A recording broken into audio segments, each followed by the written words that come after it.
اعوذ باللہ من الشیطان الرجیم بسم اللہ الرحمن الرحیم۔ تمام دیکھنے اور سننے والوں کو السلام علیکم۔ سائنس کی نظر میں تدفین کے ایک دن بعد یعنی 24 گھنٹے بعد انسان کی آنتوں میں ایسے کیڑوں کا گروہ سرگرم عمل ہو جاتا ہے جو مردے کے پخانہ کے راستے سے نکلنا شروع ہو جاتا ہے، ساتھ ناقابل برداشت بدبو پھیلنا شروع کرتا ہے جو کہ دراصل اپنے ہم پیشہ کیڑوں کو دعوت دیتے ہیں۔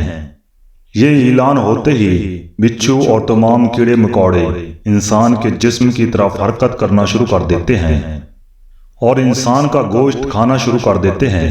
تدفین کے 3 دن بعد سب سے پہلے ناک کی حالت تبدیل ہونا شروع ہو جاتی ہے، 6 دن بعد ناخن گرنا شروع ہو جاتے ہیں، 9 دن کے بعد بال گرنا شروع ہو جاتے ہیں، انسان کے جسم پر کوئی بال باقی نہیں رہتا اور پیٹ پھولنا شروع ہو جاتا ہے، 17 دن بعد پیٹ پھٹ جاتا ہے اور دیگر اجزاء باہر آنا شروع ہو جاتے ہیں، 60 دن بعد مردے کے جسم سے سارا گوشت ختم ہو جاتا ہے، انسان کے جسم پر بوٹی کا ایک ٹکڑا بھی باقی نہیں رہتا، 90 دن بعد تمام ہڈیاں ایک دوسرے سے جدا ہونا شروع ہو جاتی ہیں، 1 سال بعد ہڈیاں بوسیدہ ہو جاتی ہیں اور بالآخر جس انسان کو دفنایا گیا تھا اس کا وجود ختم ہو جاتا ہے۔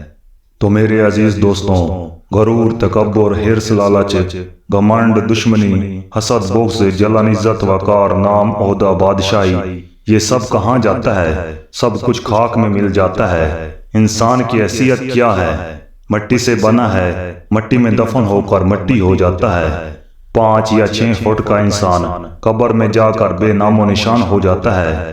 دنیا میں اکڑ کر چلنے والا، اپنے آپ کو طاقتور سمجھنے والا، دوسروں کو حقیر سمجھنے والا، دنیا پر حکومت کرنے والا، قبر میں آتے ہی اس کی حیثیت صرف مٹی رہ جاتی ہے۔